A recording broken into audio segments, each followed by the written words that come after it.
What's happening, people? Very good afternoon to you all. This is your boy, the Boxing Lowdown, here for episode number 82 of the Boxing Lowdown podcast, man. We got another great show for you guys. And listen, man, delighted to be joined as always by, you know who it is, man, the main man, my co-host. He's in the building. Laurie from AFTV in the house, right there from the AFTV studios. Listen, we got a big night tonight, not related to boxing in terms of football, as Michael Maxwell was saying here. But listen, Laurie, before you go on, I understand you got a few more words to say with regards to Canelo and Bivol. You told me that on the phone earlier today. So before we actually get into some of the fights this weekend, I know you're going to want to touch on that. But yeah, good to have you here, man. Yeah, first of all, thanks to you, Daryl. Pleasure to be on, as always. Also, thanks to everybody tuning in. Thanks to everybody who watched our last week's show and the post-fight show with myself, Daryl and Shane. I really enjoyed it. It was interesting to see the comments and everything, the fallout after that fight. And indeed, since the fight, I've been keeping an eye, tabs on Twitter sphere and seeing some comments. And, you know, it's been very interesting. And a lot of the excuses are coming out, bro. I knew it would happen. A lot of the capping, a lot of the excuses, you know what I mean? Daring to be great. Oh, he took on a bigger fighter as if he hadn't done that before. And it was just interesting to see, like, the narratives, even from some fighters. I mean, capping for this guy. Unbelievable, bro. Unbelievable. People like Clarissa Shields coming out and, oh, how dare you criticize him for daring to be great? Like, come on, man. No, so I mean, you like, don't think... No, but listen... No, he's a great fight. I'm not like, it's a loss, bro. You know what I mean? Like, take your loss, humble yourself, go back to the drawing board, regroup and come again. He's still a great fighter, but it's just the excuses and the capping. That's what, I always had a problem with that. You know what I mean? And like, people will call you a hater just because you don't go along with everything that goes with Canelo. You're somehow a hater. Like, you got beaten fair and square, bro. For a start, all this, I thought I won, and that's rubbish, man. Because listen, most observers gave him 3 rounds tops, 4 at the absolute most. He wasn't just beaten; he was well beaten. You know what I mean? To the point where it wasn't close at all. And how those judges could have him up 4-0 after 4 rounds, that just goes to show what I was saying in the lead up to the fight, when I was saying that it's very unlikely that Bivol's going to get a decision on the cards. Do you know, Daryl, that if Canelo had won that last round, let's just say Bivol somehow took his foot off the gas in the way Floyd used to do in the last round, the way Shaq or Stevenson did a couple of weeks ago, just took the round off. You know that would have been a draw. And yeah, I know. It's ridiculous. Absolutely. So this is what I was saying. And also, I have to say this as well. I've said it previously, but I feel it's necessary to repeat myself. I'm going to admit, Bivol on the night was a lot better than I underestimated the dude. Like, I knew he had skills, but what I was always concerned about was his mindset going into this fight. We've seen far too many fighters. They go in there, and then the aura of the night, the over-respect for Canelo and everything else plays into the fact that these guys do not give off their best. They're competitive up to a point, but when they, you know what I mean, when they needed to dig down deep and really go for that win, they tend not to do it. Case in point, Caleb Plant talked all that ish before, pushed Canelo at the, or more than push. He tried to slap him at the pre-fight stuff. When he got in the ring, had a decent start, decent middle, get to round 10, the man's asking Canelo, how do you think I'm doing? As if somehow seeking validation from Canelo. How the fuck are you going to beat the guy when you're asking him questions like that? So it's good to see that Bivol, right? He went in there with a game plan. He stuck to the game plan. He was disciplined, and he stuck to his guns, and he performed admirably. He won the fight, and he showed a lot more aggression than I thought he would have done. So play to him. But what I'm saying is, right, Canelo underestimated that guy by a long way, and so did I, and I'm going to hold my hands up to it. But like I said at the show, Daryl, before, I didn't have to fight him. You know what I mean? So, okay. So I don't want to hear none of this. He's too big, because listen, Bivol is a smaller light heavyweight than Kovalev was. People say daring to be great. How seriously can we take that? Because listen, man, Canelo was the overwhelming favorite. The only person that I saw, right, that categorically, unequivocally said that Bivol was going to win that fight wasn't even you, Daryl. You know who that was? Shane. I'm in several WhatsApp groups. I'm on Twitter. I'm on Facebook. I'm on all the social media outlets. Yes, a lot of people said, yeah, this could be a difficult night, and I think Bivol will be a harder test for him than Billy Joe Saunders and Caleb Plant. This is his toughest fight since Triple G. But no one was tipping Bivol to win. Now everyone's coming up. See, I told you. Get out of here, man. You know what I mean? No, don't start that, bro. He lost. Let's go to some comments here, man. Harvey said here, evening, gents. I hope you're both well. Harvey has also said, Laurie is just upset because most people still are not putting Crawford as the pound for pound number one. They're not, actually. I've seen takes, but that's because I'm not upset about it. It just shows how ridiculous the fanboys are and people in boxing are. How could you have Canelo? How could you even have Canelo over Crawford in the first place? Take away the Bivol fight. That just shows you how hypocritical and how partisan boxing is. You got a drug cheat as your pound for pound number one, and you're happy about that. I mean, it's interesting, right? You got fighters, right, that have been very vocal about drug cheats. I'll give you two examples: Shakur Stevenson and Devin Haney. Those guys, every chance they get, drugs cheat, get them out of boxing, this and that, rare. Canelo loses. Oh, Canelo's still great. I'm thinking, hang on a minute. I thought you had a problem with drug cheats in the sport. You know what I mean? Stevenson really capping for Fury as well. I thought you had a problem with drug cheats in the sport. You know what I mean? And this is the type of dick riding that you get in boxing at the moment. You know what I mean? And I'm sorry, Harvey, if you subscribe to that notion that Canelo is still pound for pound number one after that beating he took last week, then I'm sorry, Harvey. I'm going to have to put you in with the DRs, bro. You know what I mean? I am. Because if you can't see that Canelo is no longer pound for pound number one, not that he ever was in my view, but if you can't take that on board after what happened last week, then I'm sorry for you, bro. You know, you're more supportive of Canelo than you are of the sport. You're one of those. He ain't said that here. He's just said that Crawford. I think Harvey, looking at, because I follow him, he said I think he has Usyk as his number one right now. Well, if he's got Usyk as number one, I'm not gonna have a shouting match with him about it. I would have Crawford, and I'll tell you why. Crawford is a 3-weight world champion, unbeaten fighter, right? Every time he's stepped up, he's delivered. So has Usyk, but I'll tell you the difference. Crawford has stepped up to welterweight and he's made 6 defenses, all stoppages. Usyk, yes, he done very well against Joshua. He won that fight, but we need to see him at heavyweight a couple more times and really solidify himself. And then I can, you know what I mean, entertain. I think the inactivity hurts Crawford. Whether it's his fault or not, the inactivity hurts him on that list for me. Yeah, but to be fair to Crawford, I think that he hasn't always been able to get the fights or whatever. I don't think he's been promoted the best. I think that's fair to say that. Yeah, but whether that's his fault or not, I just think that hurts him because it's just one fight a year. But why are you going to penalise him for that? What's that? Why are you penalising him because he's been poorly promoted? Well, because you're not active enough for me to say, yeah, your number. We haven't seen you enough. Obviously, we've seen him, but I'm just saying, a couple of months ago. We saw him when did he beat Kell Brook? That was November. Right. That was November. We're in May. So when did Usyk fight Joshua? Usyk fought Joshua in September.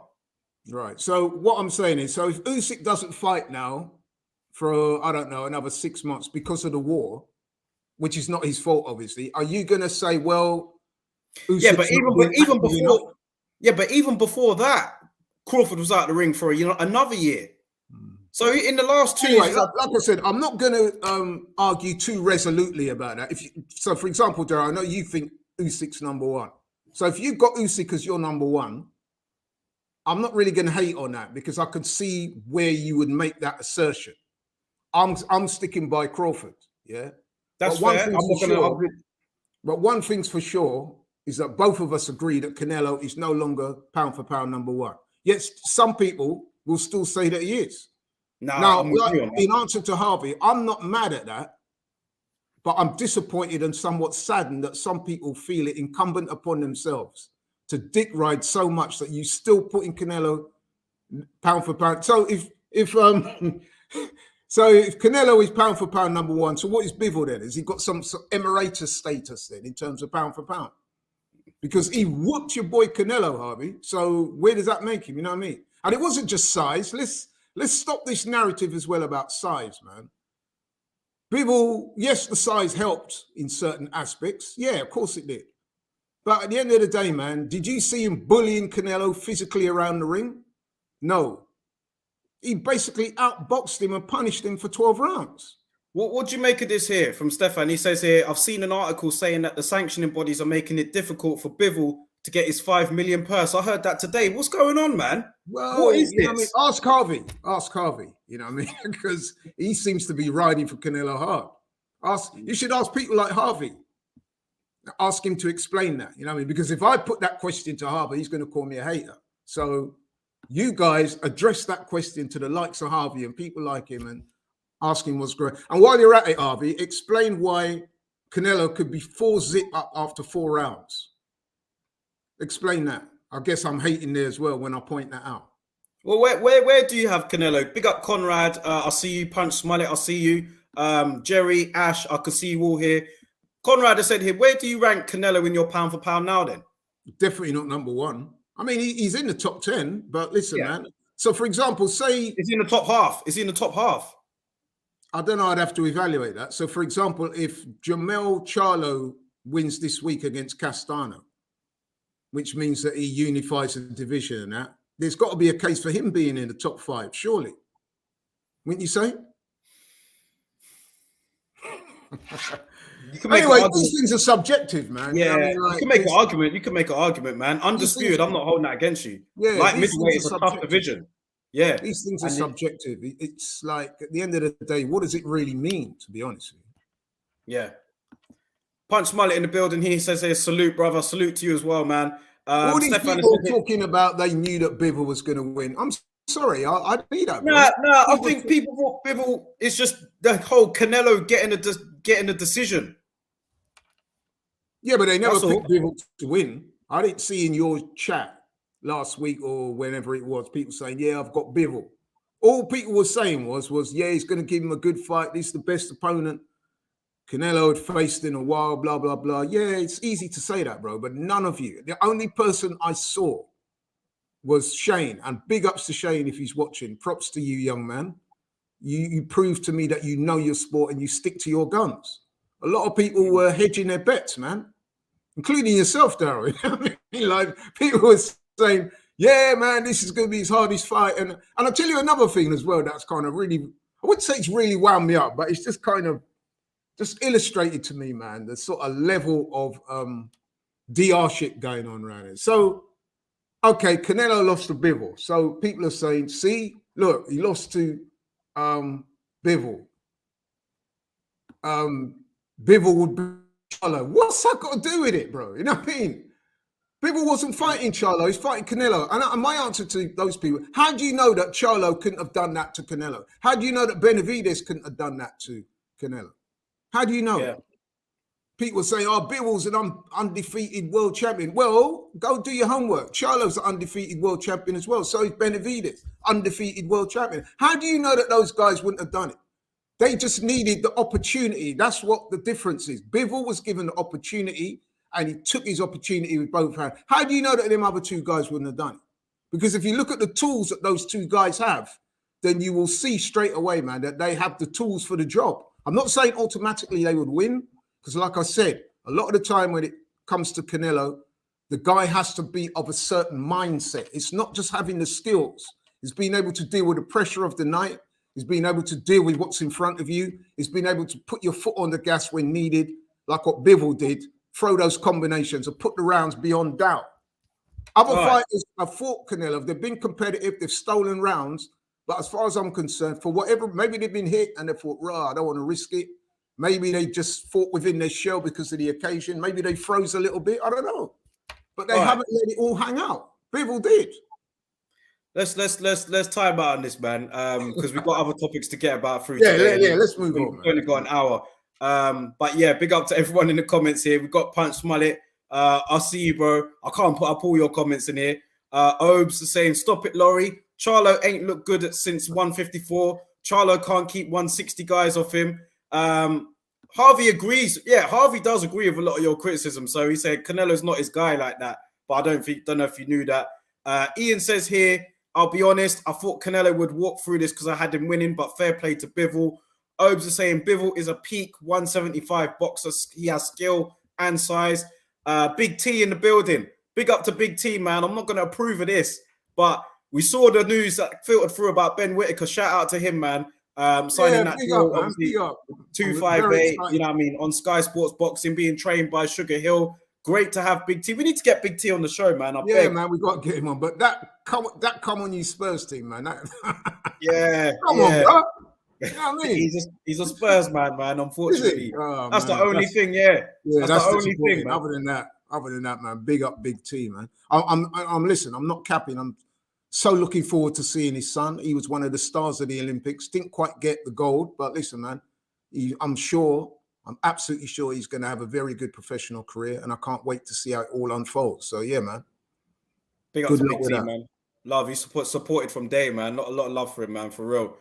Sands in the building says, hey, family. Obe saying, big night tonight. L Punch Smollett, he's saying here, Charlo struggled with Montiel and Korobov. Listen, let's get on to before we get into the fights this week, I want to speak about. Notice how none of them man ain't mentioning Benavides, though, innit? You know, but I want to speak about my boy Linus, man. That's going to be fighting this weekend, man. British title on the line, huge fight for Luton, man. You know what I mean, and for him and all of everyone involved. Him against Bentley. That's going to be a great showdown, man. Headlining tomorrow night on Channel 5. Check that out. Linus Udofia, man, he's repping the ends. I'm going to be backing him to the fullest, obviously. So I'm really looking forward to this, man. And when I was speaking to you, I'm sure you can say it on camera as well. You got Linus in this, like, you got him. Yeah, you know what? I think it's a very competitive fight. If you look at the stats, the head-to-head, they're so evenly matched, these guys. They're about the same age. They've had the same number of fights. Okay, Denzel Bentley's had one loss. To be fair to Denzel, he's fought slightly the better opposition.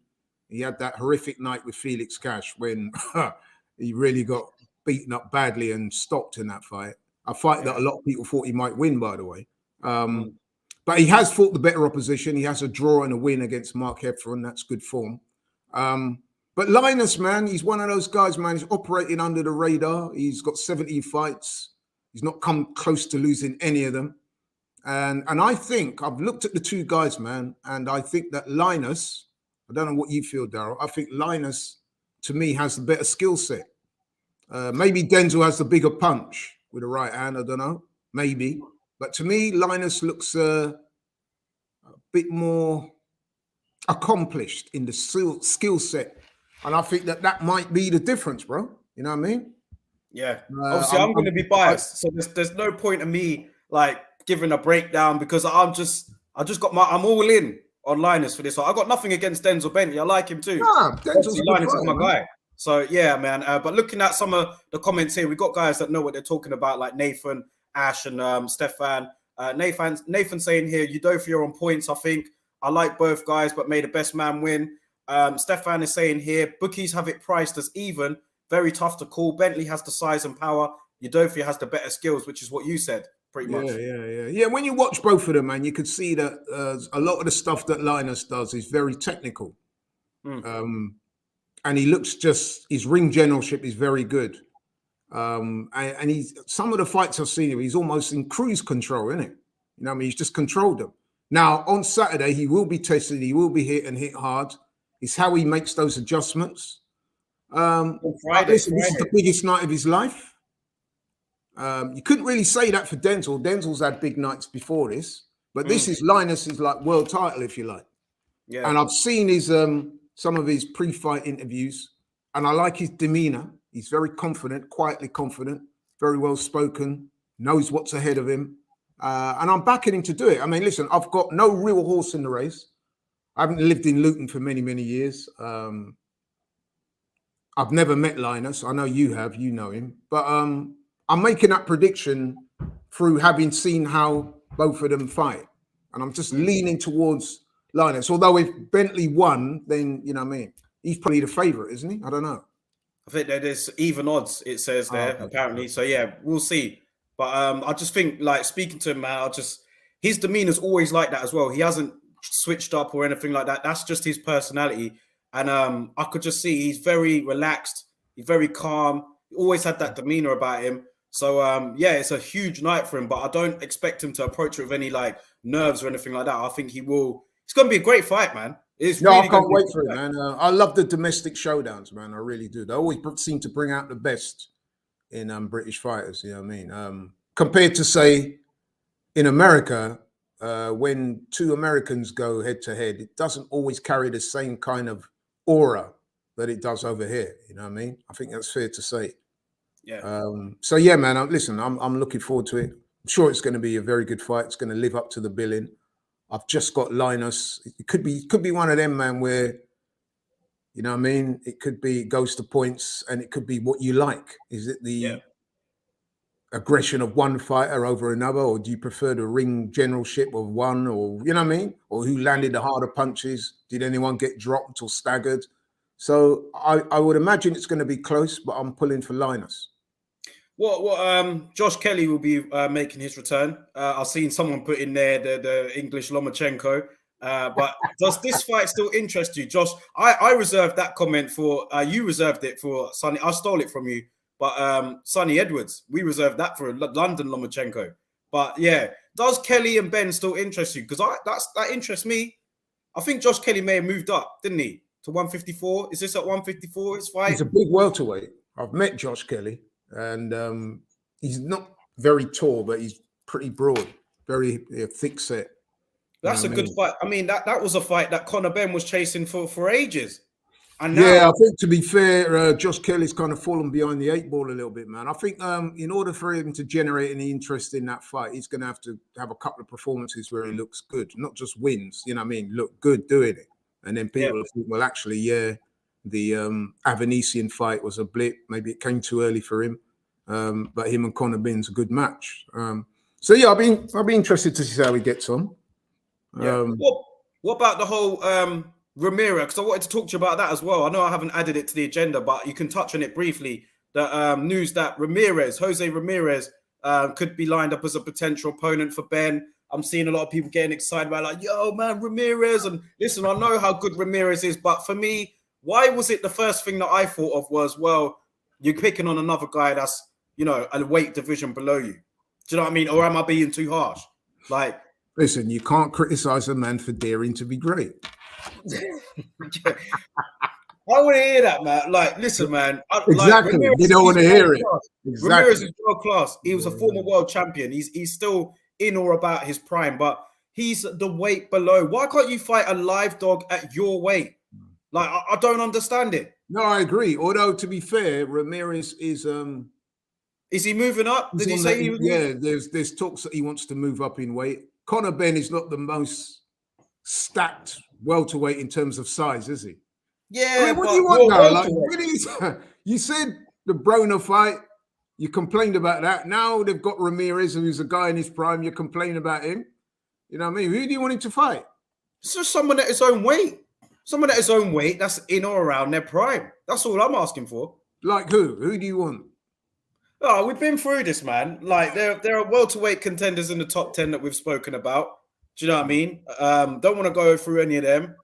Like Ramirez, like, listen, he's very good. But let me ask you a question, right? So we're probably going to talk about this, right? Who is your, like, of the welterweight prospects? There's 2 obvious standouts. One fighting this weekend, yep. Yeah. Would you say that he is the number 1 welterweight prospect in the world at the moment? It's got to be either him or Virgil Ortiz. I mean, I know some people like Stanionis, and that's fair enough, but those 2 seem to be head and shoulders above everybody else, yeah? Yeah. Right. So he's fighting Custio Clayton, who's a decent fighter. But come on, man. You know what I mean? Respect to Custio Clayton, but he's not a name like that, is he? I guarantee you, right, if Eddie Hearn had said, I've got an exciting opponent for Conor Benn, and he had announced it as Custio Clayton from Canada, I guarantee you and several others would have, Costello Clayton, who's that? Who's he ever beat? He's got a draw with Sergey Lipinets. Sergey Lipinets is a blown up light water. That's what I said. Right or wrong? No, you're right. Come on now. No, I said you're right. Yeah, I probably would have. Now listen, I'm going to be fair. To some degree, you would have had a point there. You know what I mean? But I bring that up to illustrate the fact that not everyone's out there fighting killers, bro. Sometimes it's not easy to get those fights. You know what I mean? I do agree with you, though. Conor Benn should have taken care of some domestic business first, though. You know what I mean? He should have taken care of the likes of our Albanian friend. Or, you know what I mean? Like some of those guys, Josh Kelly's before. I don't know, man. But I think you kind of need to clean up the domestic scene before you start heading overseas. I'm old school like that, you know what I mean? Yeah. Win a British title and European title. And, you know what I mean? I like fighters doing it the traditional way. But I get it with Conor Benn. They've got a potential star there. They're navigating him towards a world title shot. They're trying to be cute and clever. They're trying to be strategic. I mean, listen, your pound for pound boy spent a whole career doing that, hasn't he? You know what I mean? A lot of comments here. Ash, big up Ash. He said here, so you can't fight anyone who comes up in weight anymore. What is this nonsense that is reserved for Conor? Listen, Ash, let me just tell you straight now, yeah? It's not nonsense. It's just what I'm seeing. I know you like Conor because you've come on there and defended Conor loads of times. That's fine. I'm just saying I'd rather see him fight someone else. What's wrong with that? What's wrong with that? You're in a weight division. No, I think what Ash is wait. There are contenders in your weight class for a reason. I want to see him do that. Is there a problem with me saying that? There isn't. There isn't a problem with you saying that, but sometimes it's the availability and trying to get the fights done. I mean, listen, like I said, I would like to have seen him in a few more domestic fights. What's wrong with Conor Benn taking on Michael McKinson, for example? That's a great fight. Yeah, I'm not a fan of guys jumping up like what Gervonta Davis doing, fighting a guy here, then moving up, fighting this guy. Well, your boy Canelo does that, doesn't he? Your boy Canelo. Yeah, if Ramirez is moving up, then fine. If he's actually moving up, then fine. I didn't know he was looking to stay as a 147 pounder.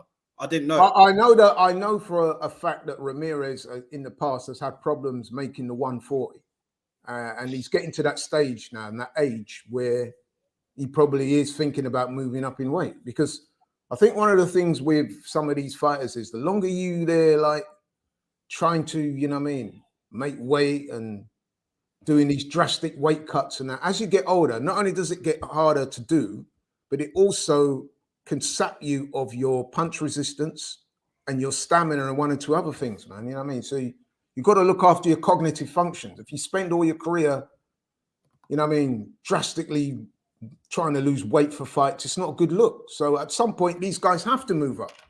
You know what I mean? It's just a natural order of things. What about Jerome Ennis fighting here against Costello Clayton? I mean, I've seen comments like this about weight bully. I've seen a few comments of that before, saying he needs to step up. Punch Smollett saying here he's one of the biggest weight bullies. He needs to go up. That's a bit harsh, isn't it? Yeah, Punch Smollett, he don't hold back on his comments, man. But he's fighting this weekend, man. I mean, your thoughts on him against Clayton? To me, because I'm not like, come on, like I'll be honest as well. Like I've put Jerome Ennis on that platform, on that, you know what I mean? But to me, he's what is he, 24 years old now? Unbeaten. He's probably the most naturally gifted, exciting fighter out there right now. You know what I mean? To me, I think of one that's better, put it that way. Yeah. You know? If anyone can think of somebody, then tell me. But in terms of skill sets and excitement and speed and power and the whole shebang, you'd struggle to find anyone that looks better. And I'm not aware that he's struggling to make the weight. Yeah, he's not that big a welterweight, is he? Well, that's Punch Smollett said, man. I don't know. He says here, Laurie is LDBC. I'm convinced.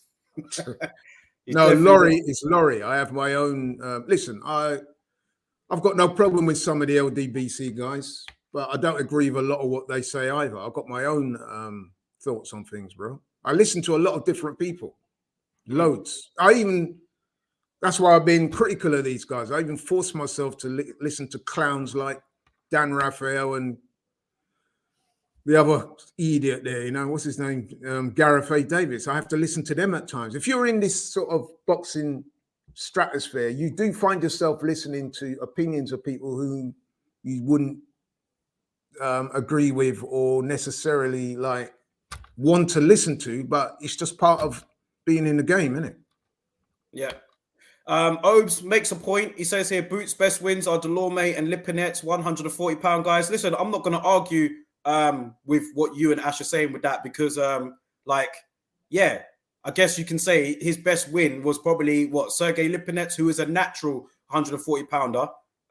So listen, yeah, I get it.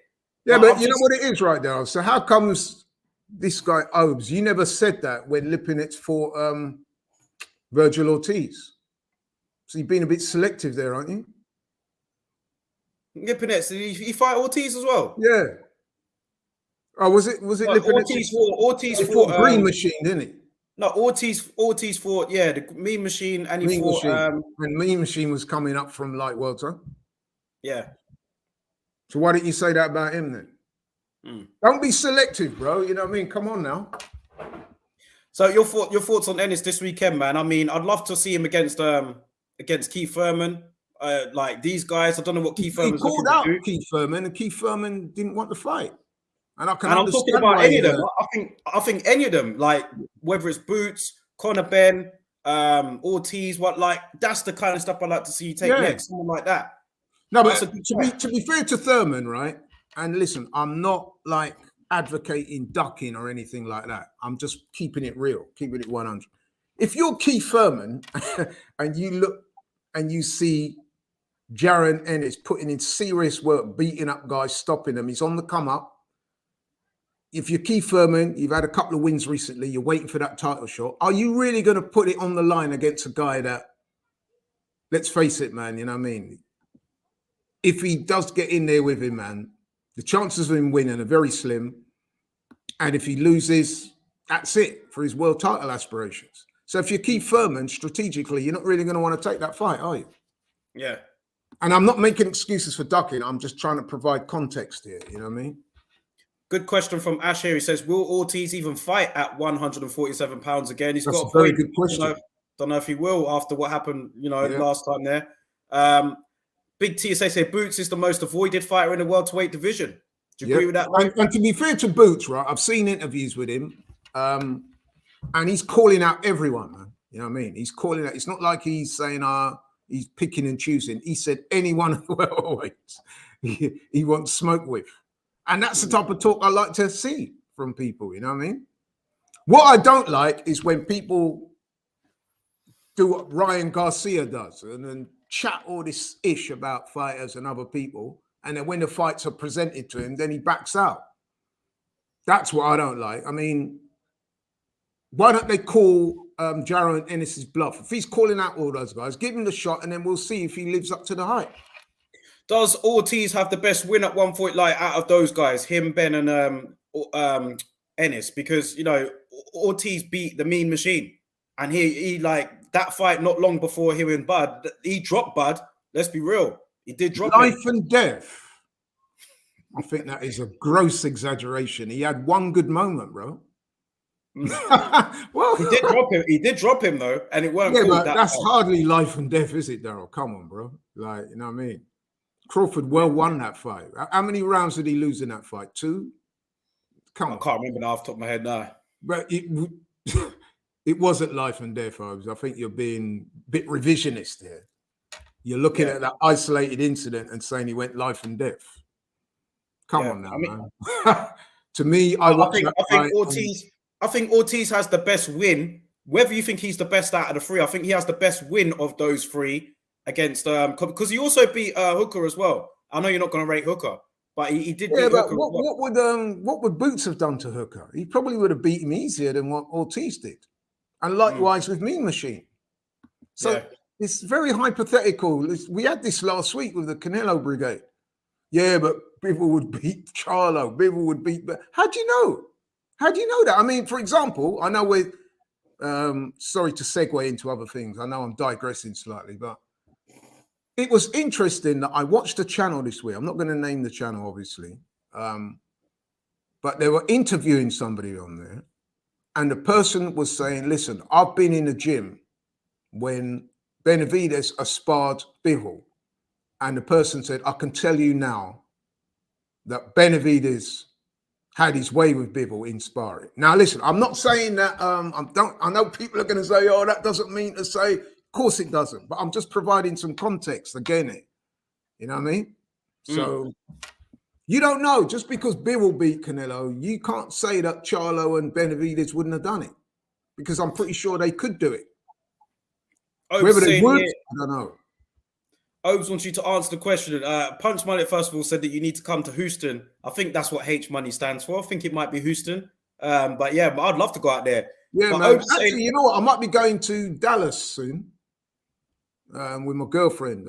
But anyway, I don't want to give away too much information. But listen, if I'm in that part of the world, Punch Mullet will come looking for you, man. Yeah, man. He's going to pull up.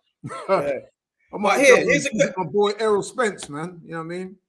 Here's a question here. Obes is saying, like, what has Lipinets done at 147? Bro, I'm not too bothered about Lipinets. We're talking about Ennis, man. You know what I mean? Stop talking about Lipinets. We're talking about. But he's saying that Ortiz has the best win. Yeah, okay, I'll give you that. He's got the best win. Does that mean to say he beat Jerome Ennis then? No, it doesn't. What are you talking? Well, yeah. You know what I mean? We've had these types of conversations before. Just because somebody's got the best win doesn't mean to say they're the better fighter. To me, I'm looking at both of them and I'm seeing, listen, they're both quality fighters. Let me just make that clear. And I love watching Virgil Ortiz fight. I love the fact that they're two young, outstanding prospects, because this is what boxing needs. You need the game to evolve. Yeah, I mean, can't just rely on the same. Terence Crawford and Errol Spence, as much as I like them two guys, they're not going to be around forever. The sport is dependent upon new talent. So I'm happy to welcome into the fold guys like Virgil Ortiz, guys like Jerome Boots Ennis, guys like Stanley Onis, guys like Conor Benn, you know what I mean? And people like that who are making their way. So listen, man, I've got no real horse in the race, other than to say, out of the guys that I've seen at the weight, to me, Virgil Ortiz looks the more impressive at the moment. Now, listen, he could have a really difficult fight with Custio Clayton. You know what I mean? Custio Clayton's an unbeaten fighter. He's got ambition. You know what I mean? He might make it difficult for Virgil Ortiz. Sorry, for Jerome Ennis. And then I might come on this show next week and have to revise some of my previous predictions. You know what I mean? But as of right now, what I've seen of him, to me, he looks hot, bro. I can't lie.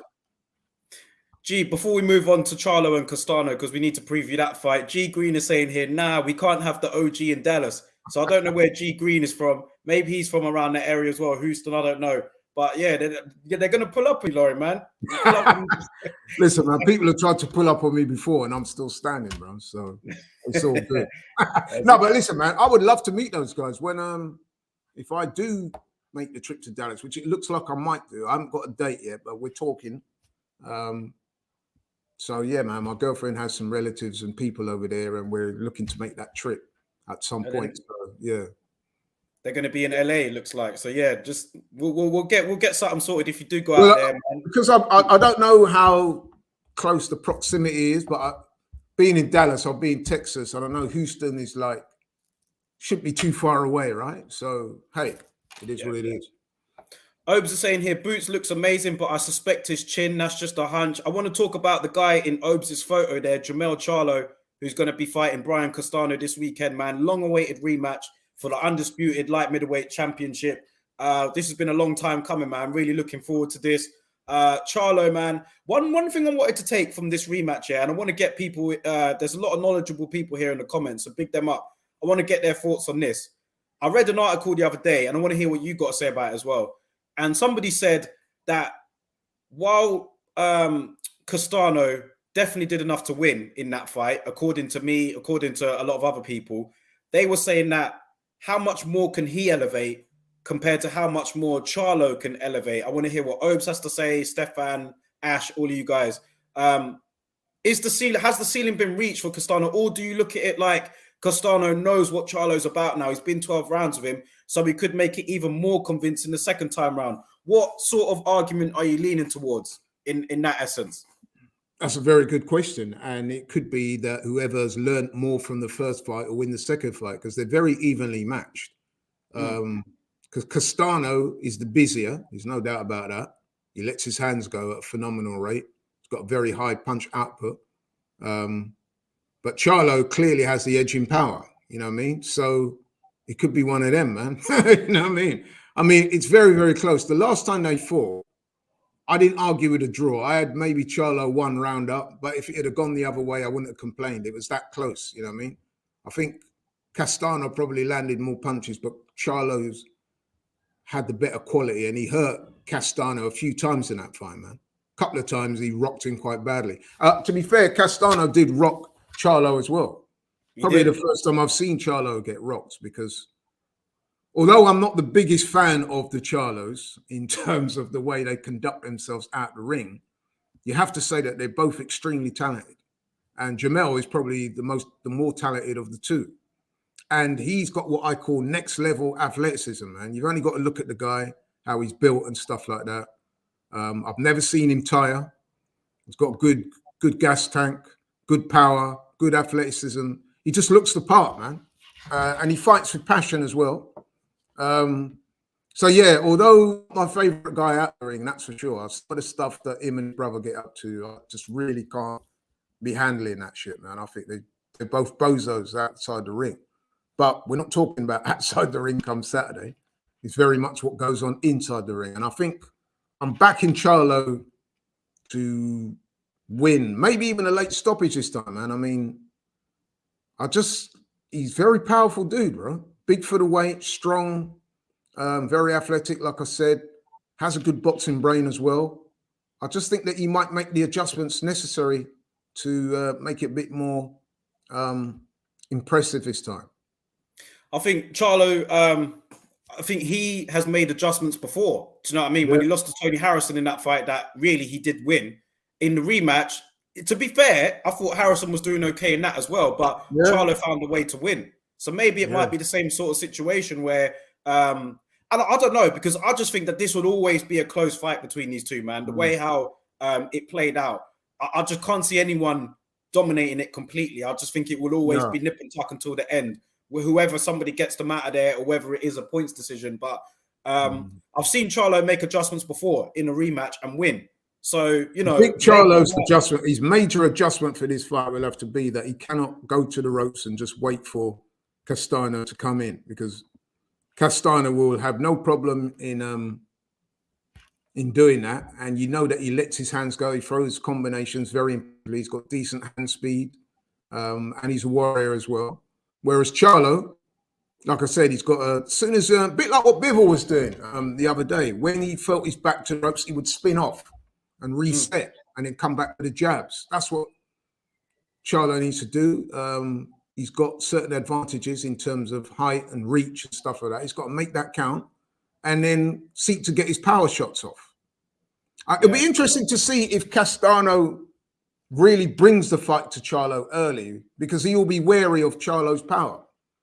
If he's not, I mean, in the first fight, he's gonna look. Don't you think he's gonna look at it like, I've taken your power? Do you know what I mean? You don't think he's gonna think that way? I've took your power. Now I know I can not go reckless, but the power. But he was hurt on more than one occasion. I think there was about 2, 3, maybe even more times that he was. One time he was seriously hurt. Remember, Charlo? I think it might even have been the second round where Charlo looked like he might stop him, and Charlo sort of emptied the tank a little bit.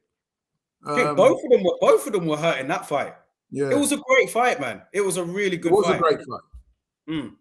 And I think as well in this one, man, as you can imagine with a Charlo fight, man, there's a bit of antipathy going into this fight, because Charlo, as usual, had a lot to say. Some of it's not been in fact, none of it has been complimentary towards Castano. He's accused him of all sorts of things, being on PEDs, delaying the fight, you know what I mean, saying he's going to knock him out and all that. And Castano seems to have taken some of those comments personally, and he's promised to go in there and bring it. So even that might be a mistake, to just walk in there and think you can engage with Charlo like that because you want to hurt him. He might need to be a bit more scientific with this stuff, man. A bit more calculated. I saw San's comment earlier there, and I have to agree with him, man, on the fact that you just hope that this is not a case where the judges get it wrong, man. Because like every big fight, that's always in the back of our mind that the score, if it goes to the scorecards, it's not going to be something that we have to talk about in terms of the scorecard or the decision. Do you think that could play a factor here in this particular fight? Because, you know, we don't know, do we? I suppose, but you just hope that's not the case. Yeah, I think especially with undisputed you do raise a very interesting point. I know the last fight was in Texas. I think this one is in a different location, isn't it? Find out for you. Don't actually know. I should know. Charlo-Castano. While you're doing that, Joe, I need to just make sure that this is plugged in properly. So keep talking for a couple of minutes while I sort this out. We don't want it the stream to cut out while we're talking. I'm just looking. Yeah, I got it. Don't worry. I'm just looking here. I'm sure someone in the comments is going to let me know where it was or where this fight is. I don't know. Maybe it must be in Vegas. The last fight was in Texas, but this fight. Let me see. Just looking for the images, pictures here. Don't see where it is. Let me see what you guys in the comments are saying. It's in LA. Ash is saying this fight's in LA. Okay, fine. Yeah, so from what I understand, there's quite a large community of Argentinians in LA. And I'm sure they'll be there to support their guy. Whereas the last fight was in Texas. So you would have thought that would favor Charlo because he's from Houston. He fights out of Houston in Texas. So that could even things up a bit. Listen, man, with judging in fights, man, you can never really trust the judges, man. Some of the scorecards that these guys turn out, just unbelievable. I mean, we spoke, didn't we, about last week's cards. How could those judges, all three of them, by the way, had Canelo 4-0 up after 4 rounds of that? What were they watching? And when I, on programs like this, and I've been moaning about the gifts that people like Canelo get, him, Katie Taylor, 1 or 2 other people, where it seems if it goes to the scorecards, there's no way they're going to lose, it would appear. Unless they get absolutely beaten up, like what Bivol did to Canelo. Like I said, it's disappointing, man, but it's a fact of boxing, man. You just can't trust what you're going to get. You can't trust none of these guys, man. Can that play a factor this weekend then? Is that something that you think could play a factor? It could play a factor. Either way, because like I said, this time it's in LA. So that would be more suited towards Castano.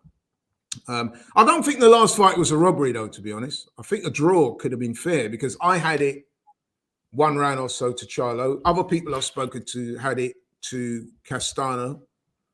You know what I mean? It could be one of them. What would you? I have to admit, I had it for Castano. I had that for Castano. That one did. I did. Right. But no, it wasn't no Josh Taylor Catterall type fight. No, exactly. Yeah, it wasn't one of them. And when you get fights against 2 evenly matched guys, you are going to get very close fights. And sometimes when the decision goes a certain way, you have to say to yourself, well, I didn't score it that way, but I can understand why somebody may have scored it that way. You know what I mean? It's like that. Because listen, we're all different in the way we judge fights. Some people go for work rate, for example. Some people go for quality of the punches landed. Some people take into account ring generalship, whereas some people don't even know what ring generalship is. You say to somebody ring generalship, and then you say that is because such and such controlled the action, like they had the other person backing up. They made the fight. People look at you and think, what? You know what I mean? So, it's very subjective, boxing. Yes. Thank you to everyone for putting in where it was. Yeah, thanks for helping me out there, guys. Obe, Sands, Ash, Francisco. Now, final prediction before we move on, because there are other fights I want to get through. Particularly, I want to talk about your boy Kovalev that's back in action this weekend. But yeah, anyone care? Your final prediction on Charlo and Castano too. You know what? I'm going for Charlo by late stoppage. I think it's going to be a hell of a fight, but I think that Charlo, with the greater power, bigger guy.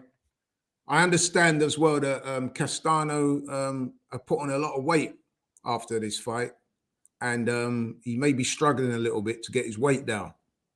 I even saw one of his management team the other day, and they were saying that the injury had set him back in terms of his training. He wasn't making too much of a big deal of it, obviously. Just by the way he was talking, I got the impression that the first part of their camp might have been what they call a fat camp, which is to lose weight rather than, you know what I mean? Mm.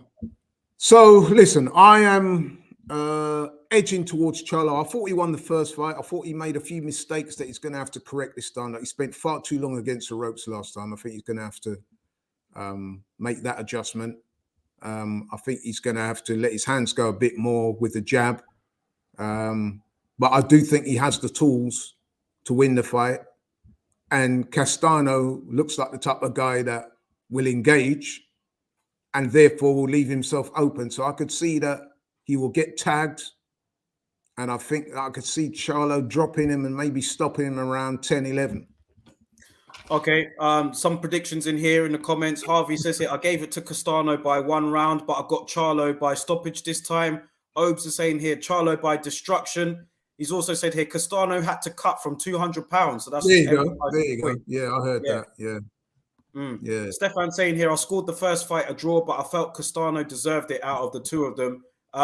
Listen, my prediction is I think that from what I've seen, I thought that Castano deserved to win the first fight. It was close, definitely not a robbery. I'm not that mad at the decision. I thought Castano deserved to win that first fight, but I've seen Jermell Charlo make adjustments before and win the rematch. He did it against Tony Harrison. Even though I thought he won that first fight, I just think that experience might pull him through this time round. I got him winning a decision over Castano. I don't think he's going to go away easy. And I don't think Charlo needs to be trigger happy like we've seen from him before, where he feels like the right hand will just take anyone out. Like when he gets too right hand happy, that's when he can get outboxed. He could get outworked. So I think that James may, maybe might drum that in his head. Don't specifically go looking for the knockout like you have before. And just, you've got a good jab. You've got solid fundamentals. Use that to your strengths and the knockout will come. But yeah, a lot of people here picking Charlo by stoppage. I'm going with UD like Stefan, but I'm seeing I don't think anyone here is saying Castano, which is quite surprising considering how close that first fight was. Yeah. But one thing I would say as well about Charlo is that I've observed, I always like to look at a fighter's body language. Now, listen, I haven't seen too many interviews with Castano. He doesn't speak English, so it's probably harder for me to tell. But with Charlo, I do see somebody that looks very focused for this fight. He said he's trained very hard. He's been very dedicated in training. And I've got no reason to disbelieve him, despite some of the bullshit that him and his brother get up to. And I'm sensing that he really, really does want this. You know what I mean? He's looking at this fight and thinking, if I can unify the division, I can create my own legacy there, get on that pound for pound listing. And he's already talking about possibly moving up. So I think all things being considered, I'm leaning towards Charlo. But listen, man, I'm sure it's going to be a very competitive fight. I'm looking forward to it, man. I really am. I think it's been a very good month for boxing, isn't it? We've had some back-to-back, some really good fights. I mean, I enjoyed the Canelo-Bivol fight as well, for a number of reasons. So, yeah, man, long may it continue. Yeah, back-to-back. We had Taylor Serrano, we had Shakur Stevenson and Valdez. Then we had Fury and White the week before that. And then obviously the week after, man, we got Buatsi and is that next week? Yeah, I think we've got Buatsi and Richards. That's going to be good. I saw that face-off the other day. That was good. Punch Smollett picked Castano. Okay, we did have a Castano pick in there. Obes is saying here, Charlo workout yesterday. He was hitting the pads with fire. What I will say, Laurie, which I know you're not a fan of Charlo, but one thing about him compared to his brother, he does, you know what I mean? Like, this is undisputed. You could say he's legitimately number one should he beat Castano, and he has fought the top competition in that division, which is a very deep division. So we've got to give Charlo the credit. No, listen, man. I've given him credit. Like I said, I'm not a fan of the way these two guys behave outside of the ring. They're very emotional. They talk a lot of crap. Some of it doesn't always make sense, and then their behavior is quite boorish and loud. But listen, man. At the end of the day, I guess we have to judge them on what they do in the ring rather than outside the ring. There's quite a few fighters that I'm not big fans of their personality. It could be because I'm a lot older than these guys, man. And you know what I mean? I just tend to prefer a different type of character. So maybe I shouldn't obsess about that too much. But like I said, outside the ring, not for me. But inside the ring, you can't argue with his body of work and what he does and how talented he is. He's one of the most talented fighters in boxing right now. And we'll see how he gets on Saturday, if he can cement that legacy. Fair point to Stefan here. Easier to make for the fights for Charlo, Jamel Charlo rather than Jamal, as most of the top guys at the weight they are. Yeah, that is true. That is true, actually. Obes is saying here, Charlo is my favorite fighter in boxing, but I would never approach him if I saw him for real. Bro. I wouldn't either. You'd have to be careful, man, because those guys, they've got like what I call incendiary tempers, man. You know what I mean? If you say the one wrong thing, that could be it. Yeah. They always say it. They always say never meet. I'm not saying he's your hero, Obes, but they always say never meet your hero, never meet your role model, man. You'd be disappointed. Yeah. Let's move on, man. We ain't got long left. Your boy Kovalev is in action this weekend, man. He's fighting Kubrat Pulev's brother. I'm surprised Kovalev is even back. Like, I just don't know what happened after he got busted with the whole, he got busted for an illegal substance. Before that, he got convicted on that case, that domestic case that he had with that woman and the dog. And then, like, he's out of his prime, but somehow he's still, no one's talking about it, I know, but no one really cares about it. But just the fact that he is actually fighting this weekend at cruiserweight. And, like, Kovalev's back. And then you've also got Tony Yoka fighting Martin Bakole. That's not on the same bill, but that's on this weekend. You've got Floyd Mayweather fighting this weekend. So there's a lot to actually look at this weekend, man. I'd rather watch Kovalev than Floyd Mayweather. You know what I mean? You got Pulev on that undercard as well. Zerdo's fighting this weekend as well. Yeah, Zerdo. I'm a big fan of Zerdo, man. I think that's another one that Canelo was ducking. But of course, Canelo don't fight Mexican fighters, so you know, hey, it is what it is. Let's start with Kovalev. I guess you call that daring to be great, do you? But, let's start with Kovalev. Are you surprised? Kovalev, man. This guy Kovalev, to say he's led a charmed life is one of the most biggest understatements of all time. I mean, this guy should really be in prison. You know what I mean? And here he is, still fighting. He got busted for peds. You know what I mean? He beat up some woman, kicked her dog, fractured a cheekbone. I mean, listen, that kind of behavior would see the likes of me and you and any other normal person out there in jail. Somehow, he's not in jail. He's kept his boxing license. He then went on to fail. Still living in the US as well. So he's not. I mean, you have to. I don't know how much money's changed hands for him to still be fighting, man. But I don't know what's going on. But again, a reprehensible character, man. Let's be honest. We talked about Charlo, but this guy's way worse than Charlo. You know what I mean? Yeah. Like some of the stuff he's done, some of the racist stuff he's been accused of as well. Not just accused of, we've seen it. Not a nice man. Apparently got a big drink problem too. I'm surprised he's still around, man. You know what I mean? And let's be honest, man. Where's his career really going? Well, he's at cruiserweight for money. Maybe the money he's earned, and he's earned some good money over the years. Maybe he was a very good fighter before. Yeah, he was, no doubt, man. And good to watch too, I have to say, man. I'll have to admit, in his prime, I used to like watching Kovalev, man. Yeah. I used to like watching him. He's very good, but he's not in his prime anymore, obviously. Way past his prime. Andre Ward took his heart away as well. So basically, he's just fighting for, I'm not sure if he's fighting just for money. Like I said, he's had a few legal problems, so maybe he needs to fight on. Listen, I've got zero interest in that fight, to be honest with you, man. You know what I mean? But I'd still rather watch that than Mayweather. Yeah.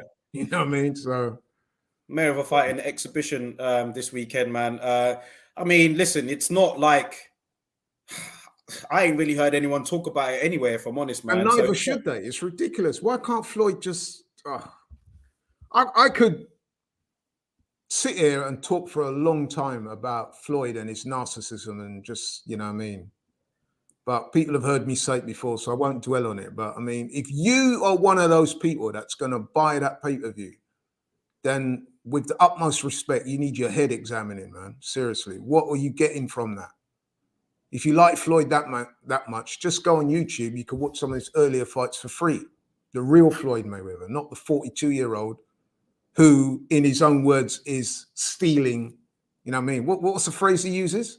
Robbing the bank. Robbing the bank. And then you are willingly giving this guy your money. He's told you that he's robbing the bank and you're still out there paying for his shit.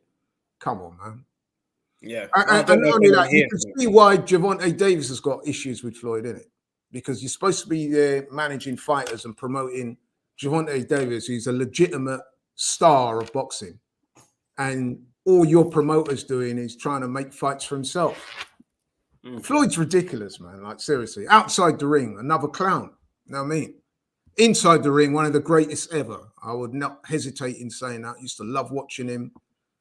Followed him from 96 when he was in the amateurs, when he got robbed and he got the bronze. You know what I mean? I was watching Floyd Mayweather when he was fighting Augie Sanchez in the amateurs in the box-offs to appear in the Olympics. That's how long I've been watching it. But outside the ring, oh my gosh, car crash, mate. These guys touching here on Kovalev, man. Prime Kovalev. Listen, yeah, Stefan, Prime Kovalev was some fighter. Piece of shit, though. Remember, Kovalev was the one to end Nathan Cleverly's career, man. You know what I mean? Yeah. He came over here and he decimated Nathan Cleverly. And Nathan Cleverly was known for being tough and talented. And Kovalev came over here, man. I think he put him away in about 3 or 4 rounds. Absolutely wiped the floor with him. I was like, right, who's this?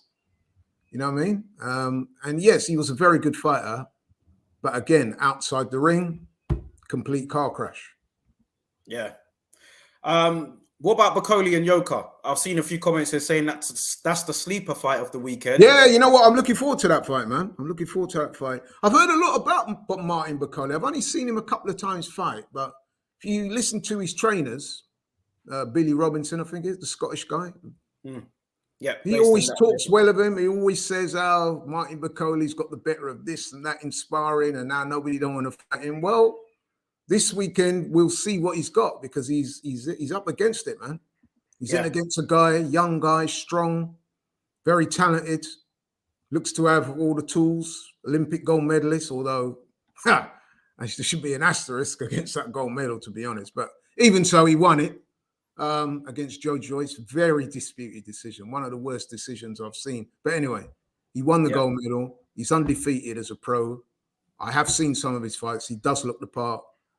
I have to say, I can't see Martin Bakoli do too much with Yoka, to be honest. I could see him hanging in there, but it could be one of them where he gets a bit of a thrashing. You know what I mean? Yeah. Because Yoka's got all the advantages, man. Yoka's it's in France as well, isn't it? Obviously. So Yoka, I have to say, man, wasn't he some shady stuff with missing some drug tests earlier in his career? Yep. That's not a good look, is it? Nah. Is that why he stayed in France for so long? I don't know. Well, yeah, because it's just like it was going to go over there with Virgil, wasn't he? But then that didn't happen in the end. Yeah. So I don't like that.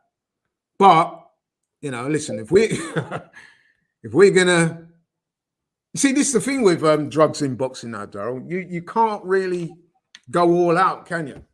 Because you look at some of the most prominent fighters around, your Canelos, your Tyson Furies and people like that. They're all drugs cheats.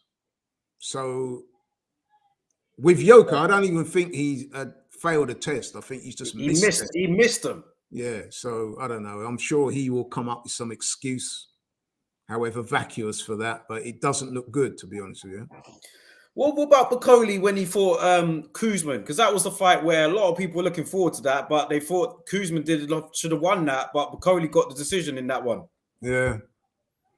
Can Bakoli do what's the? I mean, he's going to come to fight, man. Bakoli only got 1 loss on his record officially. That was to Michael Hunter as well. Michael Hunter, yeah. But this is a good. This is a good test for you. This is a good test. Yeah. So that tells me the loss to Michael. So Michael Hunter is not a big puncher, as we know. He's a boxer. So you got to look at that and say, well, okay, he lost to a boxer, Michael Hunter. It's arguable that Yoka is going to be an even more difficult proposition because he's a boxer and he's a lot bigger dimensions, and more athletically gifted than a Michael Hunter is, and younger as well. So I can't see past Yoka for this fight, but it'll be interesting to see on what problems Bakole presents. I expect him to be tough and resolute, and I'm sure he'll have his moments, but I don't think there'll be enough moments to derail the Yoka train, to be honest. So I'm looking at Yoka. I don't think Yoka's the biggest of punchers, although he does put his punches together well. So I think Yoka will stay behind the jab for the most part. He won't take too many risks because Bakole does need to be respected. But I could see Yoka. Is it a 10 or 12 rounder? This fight with Bakole is a 10 rounder. Yeah, I can see him maybe even, I wouldn't say shutout thing, but you know what I'm saying? Yeah. Winning by some distance.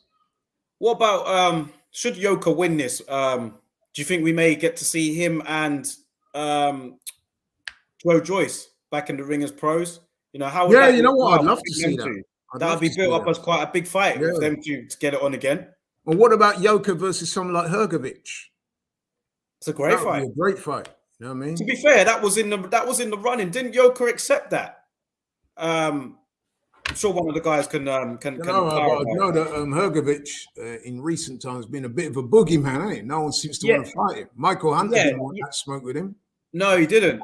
They're talking about putting him in with Chisora, I believe. What, Hrgovic?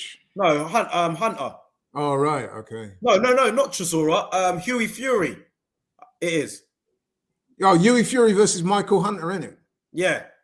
Yeah. I hope you got your sleeping bag with you for that and your pillow, man, because that sounds like, that doesn't sound one to really whet the appetite. But, you know, it might be a good fight, man. I think it makes sense, that fight, because they're two heavyweights round about the same size, same kind of careers, haven't sort of overly impressed either of them. So I guess whoever can come out the winner out of those two moves on, whereas the loser, you start to think to yourself, well, is that it for them at the top level? So it's a crossroads fight for Hunter and Fury. It may well be a good fight. Doesn't sound the greatest on paper, but sometimes you never know, innit? Yeah. One heavyweight fight I'm looking forward to is Tyson Fury's adopted gypsy cousin, you know what I mean? Joseph Parker.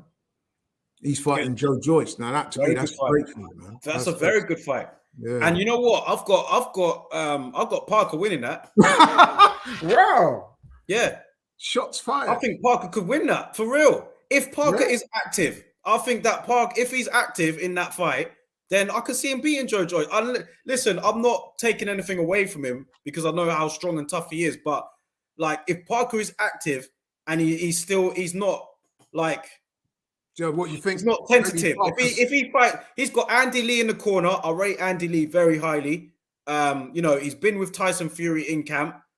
It depends, man. How you think he's eating that bull meat? I don't know.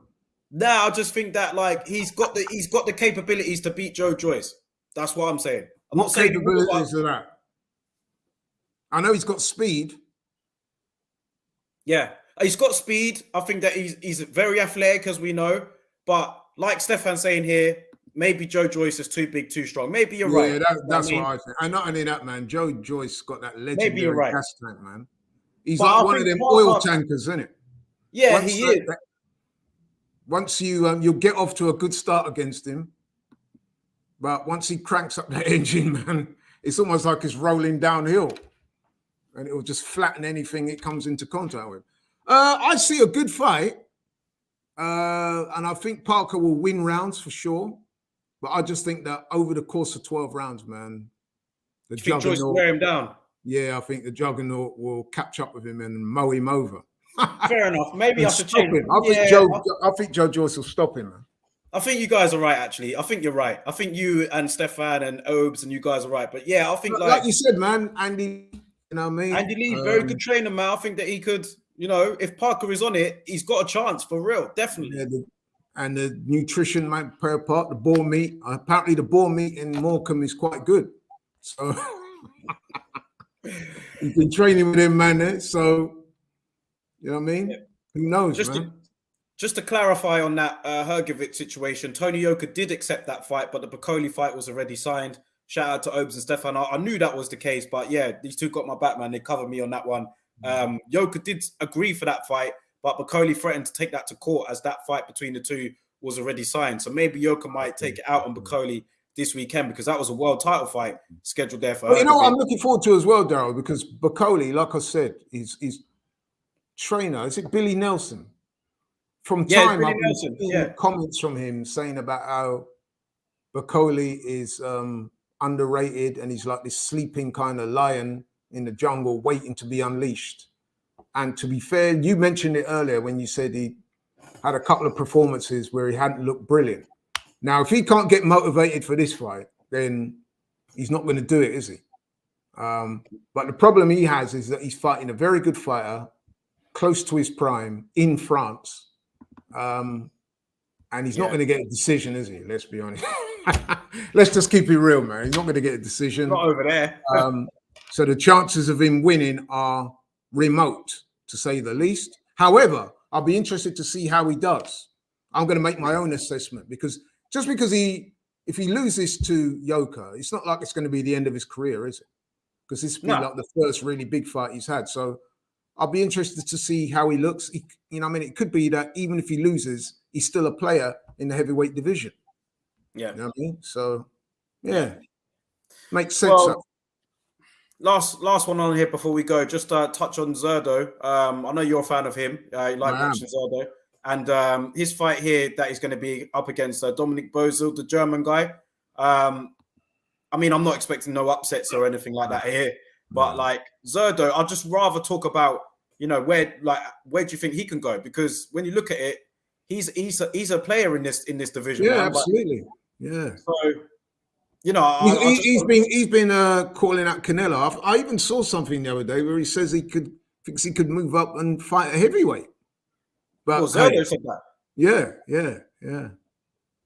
Listen, man, I rate the guy. I think he's a very good fighter.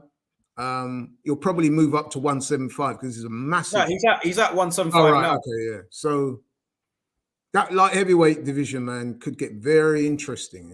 We got the Joe Smith Beterbiev fight. You can't write Joe Smith out of that fight, because he's got some serious punching power. He's got very high output as well. Although Beterbiev is favorite based on his previous fights and stuff. He's a real wrecking ball of a fighter. But he is getting on a bit, Beterbiev. You know what I mean? You got him against Joe Smith. Joe Smith's a much improved fighter, a lot more confident now than he was. He puts it down to him taking the sport a lot more seriously, being a full-time pro. He's got a belt now, so that's going to raise his confidence level. And he can punch. Just ask Bernard Hopkins. You know what I mean? So, yeah, I expect him to give Beterbiev a good argument. And then you've got Bivol, of course. He's established himself as a champion. And then you've got guys who are moving into that division. Zerdo. You've also got some of our guys, our British guys up there, man. There's a lot of talent. Richards, Yards. Very deep. It's very my boy deep. Dan, you know what I mean? So, Callum Smith is there. It's very interesting, man. Can Callum Smith make noise at heavyweight? Callum Smith as well. Callum Smith, he's had a very good. His last outing, man, he absolutely knocked the stuffing out of some guy. You know what I mean? Cleaned his clock. We've seen that a few times. Man. Highlight real knockout. So yeah, that light heavyweight division, man, is stacking up, if not stacked already. So yeah. OS, big up OS in the chat here. He said thoughts on Linus versus Bentley tomorrow. We spoke on that earlier, bro. So after this stream ends, check out. We spoke on that a bit earlier. We gave our breakdown on that fight. Stefan says here, Zerdo is going to work Bozil the way Kane and Son are going to work that Arsenal back four. Listen, bro, I was with you the whole stream until that comment. Not having that comment. You might be right though. That's the thing. I know. That's what I'm worried about.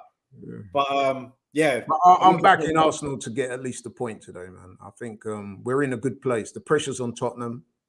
You can't. Oh, Tottenham, man.